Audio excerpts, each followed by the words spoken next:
Hi everyone, welcome to this channel MBA Shala. So guys आज हम लोग बात करने वाले हैं एमबीए फ्रॉम एनआईटीज़। क्योंकि गाइज बहुत लोग मोस्टली लोग यहाँ पे क्या करते हैं कि एनआईटी से एमबीए करना चाहते हैं और is it worth it to apply in NITs 2026। क्या आपके लिए वर्थ इट रहेगा, इसकी प्लेसमेंट क्या रहती है, फीस क्या रहती है। और टोटल जो मैं बात करूँ, जो टोटल एनआईटीज़ है, मतलब 16 से ज़्यादा एनआईटीज़ है, बट यहाँ पे आपको 16 एनआईटीज़ जो है यहाँ पे आपको एमबीए कराते हैं। और सबसे पहले मैं बात करूँगा एनआईटी जो सबसे फेमस एनआईटीज़ है, जो आपको कैट भी लेते हैं और बाकी सारे एग्ज़ाम भी एक्सेप्ट करते हैं, और इसकी फ़ीस काफ़ी कम होती है। ठीक है, तो अगर आप लोगों ने थंबनेल पे देखा, फ़ीस काफ़ी कम होती है एनआईटीज़ की, इसलिए लोग जो है यहाँ पे एनआईटीज़ प्रेफर करते हैं। एक बात और होती है एनआईटीज़ में कि यहाँ पे आपको सीट्स काफ़ी कम मिलते हैं। अगर आपको सीट्स काफ़ी कम होगी और मतलब उससे क्या होगा, बैच साइज़ काफ़ी कम होगा और उससे आप लोगों की प्लेसमेंट में कोई प्रॉब्लम नहीं आएगी। तो इसलिए ज़्यादातर लोग जो है एनआईटीज़ प्रेफर करते हैं। मैं सभी एनआईटीज़ आपको नहीं बोल रहा हूँ कि अप्लाई करो, इसमें मैं आपको बता दूं कि आपको कौन सा अप्लाई करना चाहिए, बट आपके ऊपर है कि अगर आपको सभी में अप्लाई करना है तो आप कर सकते हो। और मैं इसके इंपॉर्टेंट डेट से सारा बताऊंगा कि आपको कब अप्लाई करना है और इसकी फ़ीस सब क्या रहती है। बेसिकली हम लोग बात करेंगे इसमें इंपॉर्टेंट सिलेक्शन प्रोसेस, फीस और प्लेसमेंट ये सब, क्योंकि और कट ऑफ है सब। बेसिकली बहुत ज़्यादा लोगों को कन्फ्यूज़न रहता है इसमें। तो अगर आप लोग पहली बार चैनल पर सब्सक्राइब कर लेना। बाकी व्हाट्सअप और टेलीग्राम वाले ग्रुप पे आप लोग ज्वाइन हो सकते हैं। सभी एग्जाम्स की लिंक आपको डिस्क्रिप्शन बॉक्स में दी हुई है। तो सबसे पहले हम लोग यहाँ बात करेंगे, जो पहला एनआईटीज़ है वो आपका यहाँ पे एनआईटी त्रिची है। एनआईटी त्रिची के बारे में आई थिंक बहुत लोगों को पता होगा एनआईटी त्रिची के बारे में। और एनआईटी त्रिची की मैं बात करूँ, जो इसका एस्टेब्लिशमेंट हुआ था 1964 में एस्टेब्लिश हुआ था। और जो एनआईटी त्रिची है सिर्फ आपको ये कैट लेता है। ठीक है, कैट 2025 हो रहा है तो कैट ही लेगा, बाकी कोई भी एग्ज़ाम ये नहीं लेता है। ठीक है, देन प्रोग्राम्स की बात करें तो ये आपको एमबीए कराता है। किसी भी एनआईटीज़ में तुम देखोगे तो एमबीए ही ऑफर होता है। ऐसा कोई भी एनआईटी नहीं है, जैसे कि आईआईटी में भी तुम देखोगे तो वहाँ पे भी एमबीए ऑफर होता है। ठीक है, आईएम्स की तरह आपका पीजीपी प्रोग्राम सब यहाँ पे नहीं चलता है। ठीक है, there is no nothing about the PGP PGDM, ये सब कुछ भी नहीं होता है, क्योंकि ये एफिलेटेड होता है यहाँ पे। बाकी एलिजिबिलिटी की बात करूँ तो 60% आपका ग्रेजुएशन में चाहिए अगर आप जनरल ईडब्ल्यूएस ओबीसी हो, 50% अगर आप एससी एसटी पीडब्ल्यूडी कैटेगरी से आ रहे हो। ठीक है, देन मैं बात करूँ यहाँ पे सिलेक्शन प्रोसेस, तो सिलेक्शन प्रोसेस बेसिकली सिंपल है। आपका कैट का स्कोर लेगा, देन आपका पीआई होगा, देन एकेडमिक्स देखेगा, वर्क एक्सपीरियंस। ठीक है, तो ये सब सारा चारों चीज़ देखता है। बट यहाँ पे ऐसा कोई बताया नहीं है कि आपका मतलब कितना मतलब वेटेज यहाँ पे रखा गया है। कट ऑफ की मैं बात करूँगा अभी। ठीक है, एप्लीकेशन फीस है 1550 का आपका एप्लीकेशन फीस रहेगा for the general EWS OBC का। बाकी अगर आप एससी एसटी आ रहे हो तो काफ़ी आपको 1000 के आसपास आपको फीस पड़ जाता है। फीस आपको 1.28 लाख है यहाँ पे फॉर द जनरल ईडब्ल्यूएस और ओबीसी का, मतलब फीस काफ़ी कम है यहाँ पे। ठीक है, फीस आपको काफ़ी कम मिल जाता है एनआईटीज़ में, मोस्टली जो एनआईटीज़ होते हैं यहाँ पे। ठीक है, और बाकी 93,000 आपको SC ST and PWD category का होता है। कट ऑफ की बात करें तो अगर आपके कैट में 70+ आ रहा है, ठीक है, बट अगर ज़्यादा परसेंटाइल होगा तो ज़्यादा चांसेस होते हैं कन्वर्ट कर लो इस कॉलेज को। क्योंकि गाइज यहाँ पे सारा कुछ ज़्यादातर जो एनआईटीज़ मैंने देखा है कि आप ज़्यादा परसेंटाइल लाओ, बाकी इतना कुछ ज़्यादा आपको टफ नहीं होता है इसका, जैसे कि पीआई ये सब, क्योंकि यहाँ पे सिर्फ आपको पीआई मिलता है। There is nothing about GD और वैट, ये सब कुछ भी नहीं होता है। तो आप ज़्यादा से ज़्यादा स्कोर लाओ, प्रोफाइल अच्छी है तो डेफिनेटली आपका सिलेक्शन यहाँ पे आपका हो जाएगा। ठीक है, बाकी मैं बात करूँ यहाँ पे जो फ्रेशर्स हैं, यहाँ पे 35% फ्रेशर्स है और बाकी वर्किक्स वाले 35% है। ठीक है, तो दोनों आपको मिला जुला के सेम ही है, उतना आपको नहीं मतलब रहता है। बाकी मेल 63% जनता है, फीमेल 37% है। इंजीनियरिंग सबसे ज़्यादा आते हैं, किसी भी एनआईटीज़ में तुम देखोगे तो इंजीनियरिंग वाले सबसे ज़्यादा आते हैं, क्योंकि ऑब्वियसली कैसे ये एनआईटी ज़्यादातर इंजीनियर्स वालों का ही होता है। बाकी साइंस वाले 15% है, कॉमर्स वाले 19% है और बाकी सारे अदर्स यहाँ पे रहेंगे। एवरेज जो जा रहा है 8.7 LPA है। तुम अगर देख रहे हो फीस के अकॉर्डिंग तुम देखोगे एवरेज उतना बुरा नहीं है गाइस। ठीक है, अगर तुम मेनली तुम टीयर 2 टीयर 3 अगर एमबी में जा भी रहे हो तो वहाँ पे भी तुम्हें इतना ही आपको एवरेज मिलता है अकॉर्डिंग टू द फीस। अगर तुम एमबी सीटी ये सबसे जाते हो तो पुम्बा ये सब का भी उतना ही आपको एवरेज मिलता है। और भी कई सारे कॉलेज जिसका एवरेज इतना में रहता है, जैसे कि यूबीएस चंडीगढ़, ये सब का भी इतना ही सेम रहता है। बाकी मीडियम सैलरी तुम मैंने बता ही दिया है, तो एवरेज मीडियम। बाकी यहाँ पे अगर तुम कंपनीज देखो तो Morgan Stanley, Deloitte, EY, Zoho, Flipkart, KPMG, ये सब कुछ अच्छी कंपनीज़ है जो तुम एनआईटी त्रिची में एक्सपेक्ट कर सकते हो, जो आती भी हैं। तो मेरा रिकमेंडेशन ये है, अगर तुम कैट में अच्छा स्कोर लाते हो, अगर तुम देख रहे हो अपने बजट में कॉलेज, ज़्यादा तुम्हें फीस है सब बढ़ना नहीं है, तो आप एनआईटी त्रिची के लिए अप्लाई कर सकते हो। बहुत लोग एनआईटी त्रिची के लिए अप्लाई करते हैं, जो कि placement is the good thing about the NIT Trichy. ठीक है, नेक्स्ट हम लोग बात करेंगे यहाँ पे जो है आपका एनआईटी कैलीकट है। ठीक है, एनआईटी कैलीकट गाइज ये भी जो है यहाँ पे कैट लेता है, और इसके जो बाकी सारे जो नीचे के एनआईटीज़ हैं वो सभी एग्ज़ाम एक्सेप्ट करते हैं। बस ये दो एनआईटीज़ है ये सिर्फ कैट लेते हैं। ठीक है। इसका जो इस्टेब्लिशमेंट हुआ था 2007 का ये कॉलेज है NIT कैलीकट। प्रोग्राम जो है यहाँ पे आपको MBA करता है, ठीक है। देन मैं बात करूँ यहाँ पे भी आपको CAT 2025 स्कोर लेगा, और यहाँ पे मैं बात करूँ सीट्स जो होती है 75 होती है। देखो NIT जो त्रिची का मैं बताऊँ तो वहाँ पे भी आपको सीट्स जो है अप्रॉक्स 60 के आसपास रहती है, ठीक है। देन यहाँ पे जो अगर मैं बात करूँ एलिजिबिलिटी की, तो एलिजिबिलिटी यहाँ पे सिंपल है, 60% आपका ग्रेजुएशन में होना चाहिए। Then talking about the 55% for the SC ST and PWD category. Then fees is around 1.61 lakh for the 2 years programme, ठीक है। देन अगर मैं बात करूँ यहाँ पे मीडियन जो आपका पैकेज जा रहा है यहाँ पे अप्रॉक्स जो है 9 LPA यहाँ पे जाता है मीडियन। देन हाईएस्ट जो है आपको 50.64 LPA है यहाँ पे, ठीक है, हाईएस्ट। देन यहाँ पे जो मेल है यहाँ पे 59% है, बाकी फीमेल जो है यहाँ पे 41% जाता है। Then talking about the BTech सबसे ज़्यादा 63%, बाकी BCA BSc से 12% है। देन 12% BCom से, और बाकी 10% BA, और बाकी यहाँ पे अदर्स यहाँ पे कैटेगरी के मतलब लोग रहते हैं।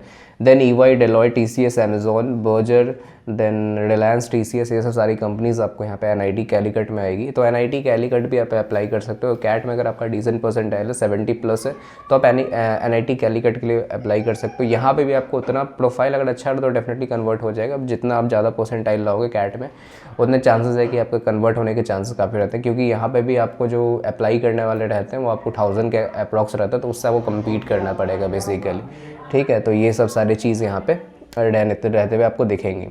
नेक्स्ट हम लोग बात करें तो आप NIT आप अगरतला यहाँ पे अप्लाई कर सकते हो। NIT अगरतला आपको असम के साइड आपको मिलता है, ठीक है। देन इसकी भी जो इस्टेब्लिशमेंट हुई थी आपको NIT अगरतला की, तो 1965 का ये कॉलेज है, ठीक है। 1965 का ये कॉलेज है। यहाँ पे भी जो एग्ज़ाम एक्सेप्ट करता है CAT, CMAT, GMAT और MAT, ठीक है। यहाँ पे चारों एग्ज़ाम एक्सेप्ट करता है। और एलिजिबिलिटी यहाँ पे सिंपल है, 60% आपका, अगर आप इंजीनियर साइड से आ रहे हो तो अगर आपका 60% होना चाहिए, ये लोग इनका क्राइटेरिया है। बाकी 55% फॉर नॉन इंजीनियर्स यहाँ पे रखा गया। कट ऑफ यहाँ पे 50+ है, किसी भी एग्ज़ाम में आप लाते हो तो कट ऑफ उतना नहीं रहता है NITs में, ठीक है, नॉर्मल कट ऑफ होता है, ठीक है। बाकी एक चीज़ मैं बता देता हूँ, यहाँ पे सिलेक्शन प्रोसेस जो होता है तो यहाँ पे दिया गया परसेंटेज, ये सब आप देखो। इंट्रेंस में ये लेता है 50% वेटेज। मैंने बोला है किसी भी NITs में तुम जाओगे सबसे ज़्यादा तुम इंट्रेंस में लाओ, ठीक है, डेफिनेटली तुम्हारा NITs कन्वर्ट करने का चांसेस बढ़ जाता है। अगर प्रोफाइल अच्छी हुई तो और भी अच्छी बात है। बाकी GD में 25% है, PI में 15% लेता है। प्रोफाइल अगर आपका है कुछ भी वर्क एक्स ये सब है अगर, या फिर एक्स्ट्रा करिकुलर एक्टिविटीज़, तो फिर 10% है। बाकी प्रोग्राम में यहाँ पे आपको MBA रहता है, ठीक है। देन मैं फ़ीस की बात करूँ तो 1.31 फीस है। बाकी एवरेज जो जा रहा है 5.5 LPA, 9 LPA इसका हाईएस्ट किया है। नेस्ले, बर्जर, एयरटेल, SDFC ये सब आ रहा है। नेशनल का मुझे पता है कि नेस्ले इसमें आता है, but I don't know about. तो अगर आपको अप्लाई करना है तो तुम इस कॉलेज में NIT अगरतला में यहाँ पे अप्लाई कर सकते हो। नेक्स्ट मैं बात करूँ तो NIT जालंधर। NIT जालंधर भी तुम यहाँ पे अप्लाई कर सकते हो, ठीक है। NIT जालंधर का जो इस्टेब्लिशमेंट हुआ था यहाँ पे तो 1987 में ये इस्टेब्लिश हुआ था, और यहाँ पे भी आपको CAT, CMAT, GMAT और MAT ये सब सारा एग्ज़ाम लेता है। और बाकी यहाँ पे एलिजिबिलिटी की बात करूँ तो 60% ग्रेजुएट इंजीनियरिंग को देता है यहाँ पे, 55% for the non engineers. Then cut off की बात करें 50+ है। तो मैंने जैसे बताया कि कट ऑफ उतना मैटर नहीं करता है, ज़्यादा लाओगे तो आप किसी भी NITs में अप्लाई कर सकते हो, ठीक है। बाकी सिलेक्शन प्रोसेस यहाँ पे भी सिंपल है। एंट्रेंस को 70% वेटेज देता है, बाकी यहाँ पे तुम GD को 15% वेटेज देता है। देन PI को यहाँ पे 15% वेटेज देता है। प्रोग्राम्स की बात करूँ MBA कराता है। सीट्स 38 है। जितने भी मैं NITs की बात कर रहा हूँ सीट्स आपको 60 से कम ही आपको मिलेगा, नहीं तो 60-70, नहीं तो आपको 30-40 भी सीट्स रहता है मोस्टली NITs में, क्योंकि NITs में 100 सीट्स हो ही नहीं सकती है, ऐसा मैंने हर एक NITs में देखा है अभी तक। तो यहाँ पे भी 38 सीट्स है, तो काफ़ी कम सीट यहाँ पे देख रहे हो, तो उससे प्लेसमेंट में काफ़ी आपको एक बूस्ट मिलता है, और आप मतलब एक भीड़ भाड़ से आप वहाँ पे बचते हो और काफ़ी आप अच्छा प्लेसमेंट यहाँ पे उठा सकते हो। और फीस है 1.5 लाख, बाकी एवरेज 6 से 7 LPA। कंपनीज़ का यहाँ पे ऐसा कुछ दिया नहीं था इसलिए मैंने यहाँ पे लिखा नहीं है, ठीक है। तो आप NIT जालंधर भी आप यहाँ पे अप्लाई कर सकते हो। नेक्स्ट मैं बात करूँ तो NIT दुर्गापुर। NIT दुर्गापुर जो है आपको वेस्ट बंगाल में पड़ता है, कोलकाता के साइड है। इस्टेब्लिशमेंट हुआ था 1960 का ये है। बाकी एंट्रेंस की बात करें तो CAT, CMAT, ZAT और MAT लेता है। एलिजिबिलिटी की बात करूँ तो 55% फॉर द ओपन और EWS और OBC को यहाँ पे करता है। बाकी 50% फॉर द SC, ST और PWD कैटेगरी के लिए करता है। कट ऑफ की बात करें 50+ है। मैंने इसलिए 50+ लिखा है क्योंकि मोस्टली लोग NITs करते हैं 50+ एटलीस्ट आप ले कर आओ तभी अप्लाई करना, उससे कम भी तो भी अप्लाई कर सकते हो, बट ज़्यादा परसेंटाइल लोगे तो आप इतना रख सकते हो, ठीक है। सिलेक्शन प्रोसेस सिंपल होता है, 10th में आपका 15% होना चाहिए, 12th में 15% वेटेज देता है, बाकी वैट को 20%, जीडी को 10%, बाकी पीआई को 35%, वर्क एक्सपीरियंस को 5%, सीट्स जो है 44 होती है, बाकी फ़ीस जो है यहाँ पे 1 लाख यहाँ पे सिंपल यहाँ पे फीस रहती है। तो किसी भी एनआईटी में तुम देखोगे कितना फ़ीस ही आपको अराउंड 1 ही लाख जा रहा है, ठीक है। और या तो नेक्स्ट हम लोग बात करेंगे यहाँ पे एनआईटी राउरकेला, ठीक है। राउरकेला भी काफ़ी लोग अप्लाई करते हैं, ठीक है। लास्ट ईयर भी मेरे जीडीपी सेशंस में राउरकेला वाले बहुत लोग थे, ठीक है, और कुछ का कन्वर्ट भी हुआ राउरकेला।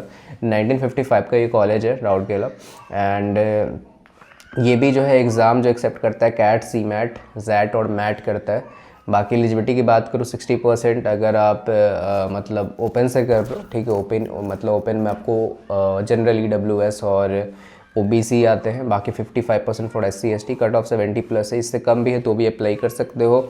देन 75 इसमें टोटल आपको सीट्स मिल जाती है। सिलेक्शन प्रोसेस की बात करें तो आपका जो यहाँ पे एक चीज़ मैंने देखा है कि करियर मार्क्स पता नहीं ये लोग 90 दे रहे हैं, ठीक है। करियर मार्क्स मतलब यहाँ पे टोटल 300 के ये चलता है, ठीक है, मतलब 300 ये लोग टोटल मार्क्स रखते हैं, उसमें से ये लोग यहाँ पे करियर मार्क्स को 90 देते हैं, वर्क एक्स को 10 देते हैं, जीडी को 100 देते हैं, पीआई को 100 देते हैं। सोच रहे हो कितना ज़्यादा मार्क्स पे ये लोग रख रहे हैं, अब पता नहीं इन लोगों क्या है। बाकी 6 लाख यहाँ पे फीस है, और बाकी प्लेसमेंट जो है 7 लाख है, डेलॉयट, अमूल, एयरटेल, तो कंपनीज काफ़ी अच्छी चीज़ आ रही है। तो अगर आप मतलब अच्छा करते हो तो डेफिनेटली गाइज यहाँ पे आप राउरकेला से भी अच्छा पैकेज उठा सकते हो। सिटी का आपका एडवांटेज मिल जाता है, ठीक है, राउरकेला भी। तो अगर आपको अप्लाई करना है तो आप इसमें भी अप्लाई कर सकते हो। नेक्स्ट बात करें तो MNIT जयपुर। देखो guys MNIT Jaipur is the good college, ठीक है। मैं बाकी सारे NITs को तो नहीं मैं बोल रहा हूँ, बाकी MNITs गाइज मतलब एक अच्छा कॉलेज है। अगर आप मतलब CMAT में भी एक डिसेंट परसेंटाइल लाए हो, या फिर कैट में, यहाँ पे भी आपको कैट, जेट और CMAT, मैट और GMAT लेता है। इसका जो एस्टेब्लिशमेंट हुआ था 1963 में।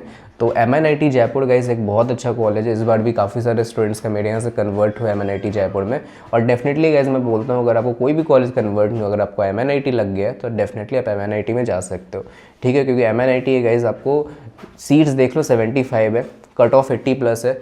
MNIT में गाइस कट ऑफ अगर आपका ज़्यादा हाई है तो ही ज़्यादा चांसेस होते हैं यहाँ पे सिलेक्शन होने का। यहाँ पे मैं इसलिए 70+ लिखा नहीं हूँ क्योंकि कम वालों का मैंने नहीं देखा है कि आपको MNIT जयपुर कन्वर्ट हुआ है। प्रोफाइल अगर अच्छी है, डेफिनेटली कैट्स अच्छा है, वर्क एक्सपीरियंस है, तो भी आपका कन्वर्ट हो सकता है। MNIT का बहुत नाम है गाइस, ठीक है। NITs में 60% यहाँ पे जनरल वालों का है, और बाकी 55% फॉर SC ST, और 60% आपको OBC और ये बाकी EWS का भी आता है, ठीक है। देन सिलेक्शन प्रोसेस की बात करें तो एंट्रेंस को 40% वेटेज देता है, देन एकेडमिक्स को 15% वेटेज देता है, पीआई को 40%, वोकेक्स को 5% ये वेटेज देता है, ठीक है। तो जितना आप ज़्यादा अच्छा एंट्रेंस लाओगे तो उतना अच्छा आपका रहेगा। बाकी पीआई पे भी आपको उतना ही फोकस करना पड़ेगा, ठीक है। पीआई भी आपको अच्छा खासा यहाँ पे पीआई आपका होता है। बाकी 2.42 इसका लाख फीस है, तो फीस भी उतना नहीं है आपका। बाकी प्लेसमेंट बताऊँगा, देख रहे हो 9 लाख एवरेज जा रहा है। बाकी सारे NITs में कंपेयर, मैंने NIT त्रिची ये सबसे कंपेयर नहीं बता रहा हूँ, आप सीधा जो बाकी सारे NITs है जो सारे एग्जाम्स कवर कर रहे हैं, 9 लाख इसका एवरेज जा रहा है। सोच रहे हो, हाईएस्ट 16 लाख। अगर आपको NITs में अप्लाई करना है तो मैं रिकमेंड करता हूँ आप MNIT जयपुर जरूर से करना। This is the good college guys, ठीक है। आप IMT में अप्लाई कर रहे हो, ये आप CMAT से आप जैसे कि BIMTech नोएडा अप्लाई करो, उससे बेटर आप MNIT जयपुर करो यार। NIT का आपको टैग मिलेगा, ठीक है, वो बड़ी बात होती है, ठीक है। और वहाँ का ही प्लेसमेंट आपको जो 14 लाख फीस दे करोगे, यहाँ पे सिर्फ 3 लाख के अंदर आपका MBA हो जाएगा, और आप एवरेज भी उतना ही उठा पाओगे, ठीक है। और बाकी यहाँ पे कंपनीज़ की बात करें, ITC, TCS, Nykaa, Mercedes, Rapido, this is the good company coming on the campus MNIT Jaipur. तो मेरा पर्सनल रिकमेंडेशन है, अगर आपको NIT से MBA करना है, MNIT जयपुर जरूर से अप्लाई करना। CMAT में 80+ ला रहे हो, डेफिनेटली करना, ठीक है। मैट ये सबसे मैं बोल रहा हूँ, कैट में आपका 70+ भी है तो भी आप कर सकते हो, ओके। देन नेक्स्ट हम लोग बात करेंगे यहाँ पे NIT सिलचर, ठीक है। NIT सिलचर भी बहुत लोग अप्लाई करते हैं, ठीक है। जयपुर के बाद सबसे ज़्यादा सिलचर के लिए अप्लाई करते हैं। इसकी जो इस्टेब्लिशमेंट हुई थी 1967 में।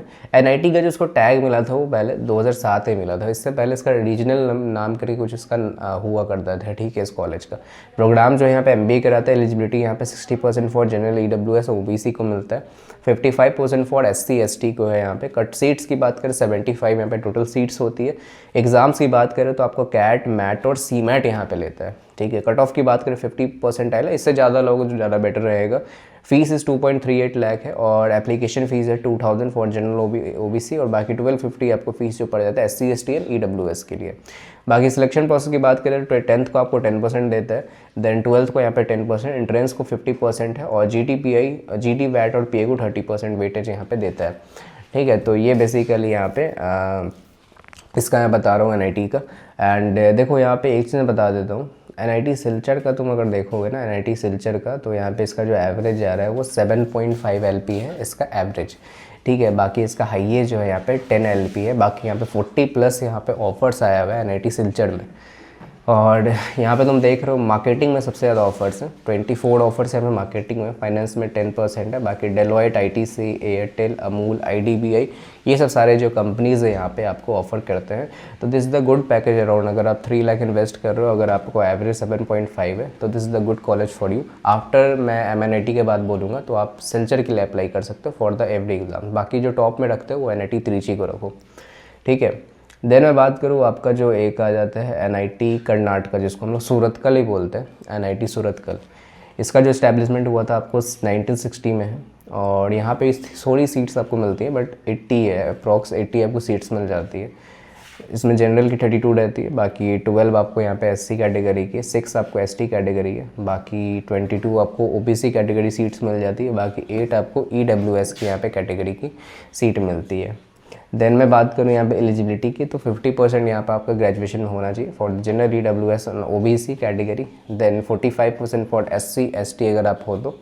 देन सिलेक्शन प्रोसेस की बात करें, सिंपल है सिलेक्शन प्रोसेस। तो यहाँ पे कैट, मैट और गेट भी यहाँ पे ले रहा है। ठीक है, तो गेट एग्जाम की तो 70% वेटेज आपका एंट्रेंस को देता है। तो सबसे ज़्यादा तुम अगर एंट्रेंस में लाओगे तो आपका सिलेक्शन के चांसेस बढ़ जाएंगे। बाकी GD को 10%, PI को 10% है। बाकी वॉक-एक्स को यहाँ पे 10% दिया जाता है। एप्लीकेशन फ़ीस की बात करूँ तो 600 है, काफ़ी कम इसकी एप्लीकेशन, सबसे ज़्यादा कम इसी की एप्लीकेशन फ़ीस है। ठीक है, 600 है। बाकी ओपन EWS OBC का, बाकी 150 for SC ST and PWD। Fees is around 3 lakh है, तो 3 लाख काफ़ी कम इसकी फ़ीस है। और एक चीज़ मैं बता देता हूँ यहाँ पे, इसकी जो एवरेज जा रही है 7.8 लाख है। ठीक है, तो इसका भी एवरेज सही है सूरतकल का। और हाईएस्ट यहाँ पे 9 LP है। फ्रेशर 74% है, बाकी जिसमें से 53% मेल जनता है, बाकी 46% आपको यहाँ पे, अराउंड 47% आपको फीमेल जनता यहाँ पे देखेगी। ठीक है, then TCS, Decathlon, Aditya Birla, Deloitte, Delhivery, ये सब सारे यहाँ पे कंपनीज़ आपको यहाँ पे आते हुए दिखेंगे कैंपस में। ठीक है, देन नेक्स्ट हम लोग बात करें तो एक है मानित भोपाल। ठीक है, मानित भोपाल जिसको कहते हैं, इसको पूरा नाम NIT बोलता है, NIT भोपाल से भी बोल सकते हो। इसका जो इस्टेब्लिशमेंट हुआ था 1960 का ये कॉलेज है। देन मैं बात करूँ इसका जो MBA का टैग मिला था वो 2006 में हुआ था। ठीक है, एलिजिबिलिटी की मैं बात करूँ तो 60% आपका ओपन में आपको आना चाहिए, बाकी अगर आपका थोड़ा कम भी है तो 55% आप कैटेगरी स्टूडेंट होना चाहिए। कैट मैट और CMAT यहाँ पे लेता है, 66 सीट्स होती है यहाँ पे। ठीक है, मानित भोपाल में। और बाकी कट ऑफ की बात करें तो 50% आपका मिनिमम होना चाहिए। ठीक है, अगर इससे ज़्यादा तो अच्छा है। बाकी एवरेज 7.2 है, फीस इज़ 1.9 लाख। बाकी फिर अमेजॉन, वन शॉट। ठीक है, वन शॉट मुंबई की कंपनी है, बाकी TCS। ठीक है, तो ये सब सारी कंपनीज आपको यहाँ पे आते हुए दिखेगी। ठीक है, नेक्स्ट हम लोग यहाँ बात करें तो आप एक है NIT कुरुक्षेत्र। NIT कुरुक्षेत्र को भी आप अप्लाई कर सकते हो। इसका जो इस्टेब्लिशमेंट था यहाँ पे 1963 का ये था कॉलेज। ये जो है आपको गाइस MBA प्रोग्राम इसका जो रन हुआ था 2006 से स्टार्ट हो गया था लगभग। ठीक है, एलिजिबिलिटी की मैं बात करूँ तो 50% आपका जनरल, EWS एंड OBC में आपका होना चाहिए। Then 45% for SC ST। Exams की बात करें तो आपका कैट, CMAT, मैट, ठीक है, ये सब सारे एग्ज़ाम्स आपको लेता है। बाकी कट ऑफ की बात करें तो 50% है आपका मिनिमम, तो आप अप्लाई कर सकते हो। बाकी इससे ऊपर लाओगे तो ज़्यादा बेटर होगा आप कन्वर्ट करने का। फीस इज़ 2 लाख है। और बाकी सिलेक्शन प्रोसेस की बात करें तो कैट, मैट, CMAT में 70% वेटेज रखता है, सबसे ज़्यादा आपको एग्ज़ाम में ही अच्छा मार्क्स लाओ। देन GD को 20% है, बाकी PI को यहाँ पे 10% वेटेज यहाँ पे मिलता है। सीट्स यहाँ पे 53 होती है, बाकी मीडियन यहाँ पे 6 लाख जा रहा है। और यहाँ पे बात करें तो Indian oil, Amul, WNS, Godrej, ये सब कुछ जो फ्यू नंबर ऑफ कंपनीज आपको यहाँ पे इस NIT कॉलेज में आपको यहाँ पे आते हुए देखेगी। नेक्स्ट हम लोग बात करें तो यहाँ पे मैं बात करूँ NIT Srinagar. NIT Srinagar guys आपको पता ही है सबको कि NIT श्रीनगर जो है जम्मू एंड कश्मीर में पड़ता है। एंड NIT श्रीनगर मैं उतना नहीं बोलूँ कि आप लोग अप्लाई करो, उसको लास्ट ऑप्शन में रख सकते हो। NIT श्रीनगर का जो गाइज जो डेट आता है, मतलब फॉर्म की डेट हमेशा आपको अप्रैल मई में आता है। ठीक है, ओपन ही करते हैं ये लोग। बहुत लेट ओपन करता है NIT श्रीनगर का, और NIT श्रीनगर का आपको उतना अच्छा प्लेसमेंट आपको नहीं मिलेगा, तो इसलिए मैं बोलूँगा आप इसको लीस्ट ऑप्शन में रखो। देन इस्टेब्लिशमेंट जो हुआ था यहाँ पे 1960 का, NIT का जो उसको टैग मतलब टैग मिला था 2003 में। प्रोग्राम यहाँ पे MBA करता है। Eligibility 60% for open EWS and OBC, ठीक है। बाकी SC ST को 55% है। एग्ज़ाम आपको CAT CMAT और मैट लेता है। देन इसका एक ओवन एंट्रेंस भी होता है, ठीक है। इसका एक ओवन एंट्रेंस भी होता है जिसमें आपको क्वांट्स और DI, LR और इंग्लिश और जनरल अवेयरनेस यहाँ पे पूछता है, जिसमें से आपको 90 मिनट्स का एग्ज़ाम होता है, जिसमें 60 क्वेश्चंस आपको आते हैं। 240 मार्क्स का यहाँ पे एग्ज़ाम होता है। देन टोटल जो सीट्स होती है यहाँ पे आपको टोटल 30 सीट्स होती है। देन यहाँ पे जो अगर हम लोग बात करें, फीस इज़ अराउंड 2 लाख है। प्लेसमेंट जो है यहाँ पे आपको 8 लाख जा रहा है, but I don't know about the placement कि ये प्लेसमेंट सही है कि नहीं, क्योंकि NIT श्रीनगर को उतना प्लेसमेंट आपको गया नहीं है। बाकी OYO आपको ये सब आ रहा है, कुछ कंपनीज ये सब है, तो ये सब फ्यू नंबर ऑफ़ कंपनीज़ यहाँ पे आते हुए देखेगी। तो NIT श्रीनगर को आप लीस्ट प्रायोरिटी देना। आप अगर आपको करना ही है अगर MBA, तो आप NIT श्रीनगर से आप लास्ट ऑप्शन रख सकते हो, ठीक है। देन मैं बात करूँ आप एक SVNIT सूरत। एंड SVNIT सूरत काफ़ी एक न्यू प्रोग्राम अभी लॉन्च किया है MBA में। पहले इसका MBA का कुछ नहीं कराता था ये। तो इस्टेब्लिशमेंट जो हुआ था 1961 का ये कॉलेज है। NIT का इसको टैग मिला 2002 में। देन प्रोग्राम यहाँ पे MBA BA होता है, बिजनेस एनालिटिक्स, ठीक है। आपको यहाँ पे नॉर्मल MBA नहीं होता है, आपको यहाँ पे जो है बिजनेस एनालिटिक्स में ही ये देता है। और 2024-25 इसका जो था स्टार्ट हुआ था, ठीक है, programme. I think last year ये स्टार्ट हुआ था। एलिजिबिलिटी यहाँ पे 60% for general EWS and OBC को यहाँ दिया है, तो 55% फॉर SC ST। एग्ज़ाम यहाँ पे CAT ZAT CMAT MAT GMAT और एक SNVIT, इसका एक ओन एंट्रेंस भी होता है, जिसमें आपको BA में 15 क्वेश्चन, RC में आपको 15 क्वेश्चन, DI LR में 30 क्वेश्चन और क्वांट्स में आपको 30 क्वेश्चन, जो कि आपको टोटल 90 क्वेश्चन आते हैं। 120 मार्क्स का एग्ज़ाम होता है, बाकी 2 घंटे का एग्ज़ाम होता है। सीट्स यहाँ पे टोटल आपको 60 मिल जाता है। सिलेक्शन प्रोसेस की बात करें तो आपके एंट्रेंस में 45% वेटेज यहाँ पे दिया जाता है। देन GTPI को 30%, एकेडमिक्स में यहाँ पे आपको 10% दिया जाता है। बाकी जेंडर डाइवर्सिटी 5%, एक्सपीरियंस अगर आपके पास है वर्कएक्स तो आप 10% दिया जाएगा। बाकी फ़ीस इज़ अराउंड 2 लाख है, तो फीस भी काफ़ी कम है। तो अगर आपको इस वाले NIT में करना है, ठीक है, देन आप यहाँ पे अप्लाई कर सकते हो। बाकी यहाँ पे SVNIT का मैं बोलूँगा आप इसको लीस्ट प्रायोरिटी रखो, ठीक है। बाकी अभी तक इसका ऐसा कुछ प्लेसमेंट रिपोर्ट आया नहीं है, ठीक है, तो आप छोड़ भी सकते हो, या फिर आपको अगर आपको BA करना है एनालिटिक्स तो आप इस कॉलेज को आप ले सकते हो। बाकी जैसे ही इस बार इसकी प्लेसमेंट रिपोर्ट आएगी 2026 में, तो मैं डेफिनेटली गाइस उसके ऊपर एक वीडियो बना दूँगा, ठीक है। अब नेक्स्ट बात करूँ तो MNNIT प्रयागराज, ठीक है। देन प्रयागराज की मैं बात करूँ तो 1961 का ये कॉलेज है, ठीक है। और प्रोग्राम जो है यहाँ पे MBA कराता है। एलिजिबिलिटी सेम 60% फॉर ओपन और बाकी 55% for SC ST and PWD। CAT ATMA MAT CMAT ZAT और GMAT, ये सारे एग्जाम्स यहाँ पे एक्सेप्ट करता है लगभग। कट ऑफ भी आपको 50+ आप कर सकते हो। सिलेक्शन प्रोसेस की बात करें, बट अगर ज़्यादा परसेंटाइल लाओगे, प्रोफाइल अच्छी है, तो आपका MNNIT प्रयागराज में हो जाएगा। काफ़ी लंबा नाम है इसका, ठीक है। सिलेक्शन प्रोसेस की बात करें तो एंट्रेंस टेस्ट लेता है, बाकी GD और एक्सटेम्पोर्ड और यहाँ पे PI लेता है। There is nothing talk about the percentage, तो ऐसा कुछ परसेंटेज मेंशन नहीं था, इसलिए मैंने नहीं लिखा। बट जितना अच्छा तुम परसेंटाइल लाते हो उतना आपके चांसेस होते हैं। बाकी सीट 77 है, फीस इज़ अराउंड 1.7 लाख। बाकी प्लेसमेंट की बात करें तो आपका BTech में यहाँ पे 35.6 मतलब यहाँ पे जो है यहाँ पे पढ़ रहे हैं। बाकी BCom वाले 31% है, BSc वाले 15% है, बाकी BBA BCA और BA वाले यहाँ पे आपको दिखेंगे। मेल 70% है, फीमेल आपको 30% दिखेगा। इंटर्नशिप यहाँ पे ऐसा दिया गया है कि इंटर्नशिप में सेल्स एंड मार्केटिंग का 62% सेल्स और मार्केटिंग प्लेसमेंट हुआ है, ठीक है, इंटर्नशिप में। तो काफ़ी अच्छी बात है, क्योंकि मोस्टली जो NITs में होते हैं सेल्स और मार्केटिंग का ही रोल सबसे ज़्यादा आपको मिलता है। HR में आपको 15% है, तो HR भी बुरा नहीं है। बाकी बैंकिंग फाइनेंस 11% है, बाकी फ्रेशर 72% है। मीडियन यहाँ पे 6.28 LPA जा रहा है, हाईएस्ट इस 12.5 LPA है। बात करूँ मैं यहाँ पे, अगर तुम देखोगे एक चीज़ यहाँ पे दिया हुआ है कि तुम अगर फाइनल प्लेसमेंट में देखोगे तो बैंकिंग और फाइनेंस से 50% यहाँ पे गया हुआ है। IT टेलीकॉम में 19% है, एनर्जी स्पोर्ट्स में 17% है। देन कंसल्टिंग में यहाँ पे तुम देखोगे, ठीक है, 6.9 है। रियल एस्टेट में 1.7% है। तो काफ़ी, अगर तुम फाइनेंस वाले बैकग्राउंड में जा रहे हो तो तुम अच्छा उठा सकते हो banking and finance. But banking and finance में ज़्यादातर आपको सेल्स और मार्केटिंग का ही रोल देते हैं, मैंने ये चीज़ देखा है MNIT प्रयागराज में, क्योंकि सबसे ज़्यादा जो प्लेसमेंट हो रही है NITs में वो आपको सेल्स और मार्केटिंग से ही होती है। बाकी एक्सेंचर, बर्जेट, टाटा, एक्सिस बैंक और EY का पता नहीं EY आती है कि नहीं, तो ये से सारी कंपनीज आपको इस कॉलेज में विजिट करते हुए देखेगी। मैं लास्ट में बताऊँ कि आपको NIT कब अप्लाई करना है, तो वीडियो में बस बने रहना। नेक्स्ट हम लोग बात करें तो NIT हमीरपुर, ठीक है, NIT हमीरपुर भी आप अप्लाई कर सकते हो। स्टैब्लिशमेंट हुआ था 1986 में। प्रोग्राम जो कराता है आपको MBA कराता है। एलिजिबिलिटी यहाँ पे सिंपल है, 60% अगर आप ओपन से हो, 55% for category. CAT, CMAT, MAT और GMAT यहाँ पे लेता है। सिलेक्शन प्रोसेस की बात करें तो कैट और GMAT में आपको 15% वेटेज रखते हैं। नहीं, यहाँ पे वेटेज नहीं, एक चीज़ मैं ध्यान से बता देता हूँ, कैट और GMAT को पता नहीं ये लोग 15 मार्क्स ऐसा कुछ देते हैं, CMAT को ये लोग 10 मार्क्स देते हैं, मैट से आपको 7 मार्क्स दिया जाएगा, ठीक है। तो तीनों एग्जाम का यहाँ पे अलग अलग मार्क्स है, तो कैट को सबसे ज़्यादा प्रायोरिटी मिलती है, बाकी उसके बाद CMAT को, फिर आपको मैट को दिया जाता है। बाकी इंट्रेंस टेस्ट में 15 मार्क्स दिया जाता है, ठीक है, जो भी आप इंट्रेंस टेस्ट लिख के आ रहे हो। उसका एक वेटेज यहाँ पे परसेंटाइल के अकॉर्डिंग ये लोग देते हैं 35 मार्क्स का। उसके बाद ये 50 मार्क्स का वेटेज बनाते हैं। तो अपना पता नहीं, इन लोगों को खुद का एक ऐसा बताया हुआ हमीरपुर का, आई डोंट नो अबाउट। बाकी हाईएस्ट जो है यहाँ पे 10 LP है। बाकी सीट्स जो है यहाँ पे 26 आपको सीट्स मिलते हैं। There is nothing given in the placement report, कुछ ऐसा था नहीं तो इसमें मैंने बताया नहीं है। बाकी यहाँ पे आपको 4 से 5 लाख आपको मिल जाता है, ठीक है।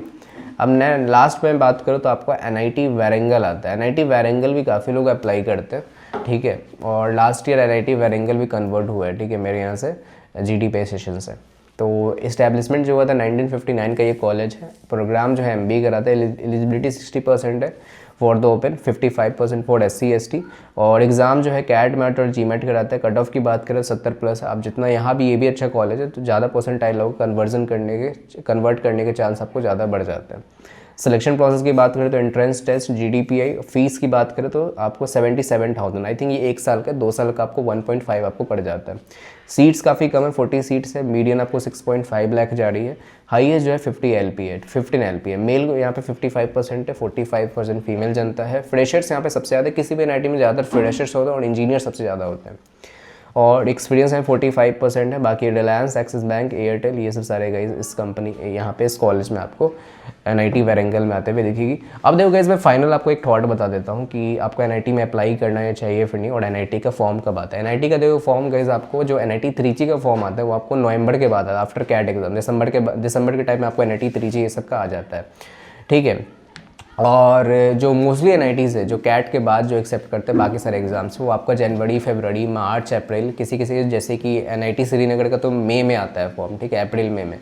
तो हर एक NITs का अलग अलग मंथ में फॉर्म आता है, बट आफ्टर दिसंबर से स्टार्ट हुआ था। जैसे ही फॉर्म किसी का NIT का आएगा तो मैं चैनल पे आपको बता दूंगा, तो चैनल जरूर से फॉलो किए रहना, सब्सक्राइब किए रहना, और बाकी ग्रुप पे आप लोग ज्वाइन हुआ ना, ताकि आप लोग को रेगुलर अपडेट मिलता रहे, कोई भी NIT आप लोग का मिस ना हो। क्योंकि मोस्टली लोग अप्लाई नहीं कर पाते क्योंकि NIT का उनके पास इन्फॉर्मेशन ही नहीं होता है।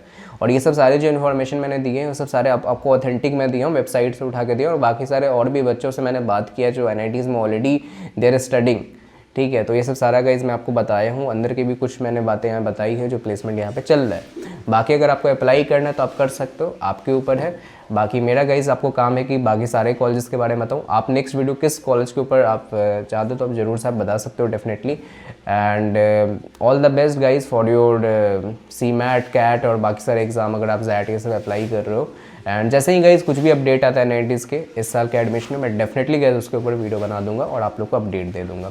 और जो गाइज मेरा थॉट प्रोसेस है NITs में अप्लाई करने का, तो आप सबसे पहले NIT त्रिची को रखो टारगेट पे, उसके बाद आप NIT एक जो है NIT आप जयपुर को रख सकते हो, ठीक है।